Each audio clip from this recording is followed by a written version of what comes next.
निवडणुका गेल्या दीड महिन्यापूर्वी नगरपालिकेची निवडणूक झाली आणि त्याच वेळी संपूर्ण पंढरपूर तालुका आणि शहरातल्या तमाम विठ्ठल परिवारच्यावरती प्रेम करणारे, विचारधारेवरती प्रेम करणाऱ्या सर्व गाव पातळीच्या कार्यकर्ते असतील, शहरातले सर्व आजी माजी सन्माननीय नगरसेवक पदाधिकाऱ्यांचं भूमिका ही होती की कुठं तर आपण परिवारानं एकत्रित येऊन येणाऱ्या सगळ्या निवडणुका त्या ठिकाणी लढल्या पाहिजेत आणि त्या दृष्टिकोनातनं नगरपालिकेच्या वेळीसुद्धा आमच्या त्या ठिकाणी चर्चा बैठका त्या दरम्यान झाल्या आणि जे काय आमच्या परिवारातल्या एकत्रित येऊन लढण्याच्या बाबतीत आम्ही एकत्रित पण आलो.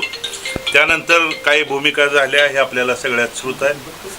त्यानंतर देखील आम्ही आमच्या परिवारातल्या एकमेकांचं चर्चा असतील, एकमेकाच्या जे हितगुज ठेवून नगरपालिकेची निवडणूक यशस्वी करण्यामागं विठ्ठल परिवाराने सगळ्याच त्याच्या पाठीशी असणारी नेते मंडळी सगळ्यांनी साथ देऊन ही नगरपालिकेची निवडणूक जिंकली.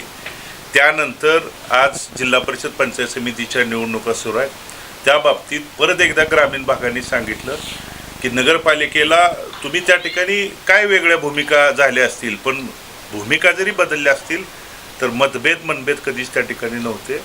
या झेडपीला तुम्ही एकत्रित येऊन लढलं पाहिजे, एकत्रित आलं पाहिजे, तरच नगरपालिकेसारखी पंचायत समिती आणि जिल्हा परिषदमध्ये काम करणाऱ्या लढणाऱ्या कार्यकर्त्याला बळ मिळेल, ताकद मिळेल. या दृष्टिकोनातनं एकत्रित येण्याच्या बाबतीत मग दिलीप बापू असतील, नागेश काका असतील आणि तालुक्यातले असंख्य अनेक वडीलधारी प्रमुख पदाधिकाऱ्यांनी यासाठीचा आग्रह अट्टास होता आणि त्या बाबतीत आम्ही उद्याची जिल्हा परिषद पंचायत समितीची निवडणूक एक दिलानं एकत्रित येऊन परिवार म्हणे एकसंघपणे येऊन लढवण्याचा निर्णय त्या ठिकाणी घेतलेला आहे.